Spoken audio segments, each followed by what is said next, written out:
Did having a child, well, obviously it changes you, but did it change any of your perspective on what you were doing for a living? 100%. So having Troy, so in 2014, I think was the beginning of the end for me because my values priority shifted again. Now my family and being a mom was more important, and I missed out on certain things like that I would normally have never missed out on because I had a baby. What did Keith think of that? Well, you know, I don't know if you know this, but he had nicknames for people that were kind of like little digs at their issue. My son's name's Troy, so he called me Mother of Troy.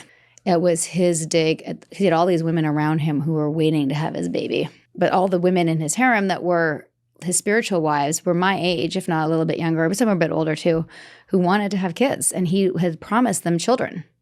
There was one woman who disappeared. And one day I was like, where's Kristen? Backtracked to a few years before that, a baby appeared in the scene. And I was like, where's this baby from? And her friend from Michigan in childhood died in childbirth, and she had inherited this baby. And now she was the godmother in no show. She was going to adopt this baby, but the whole organization was going to raise her.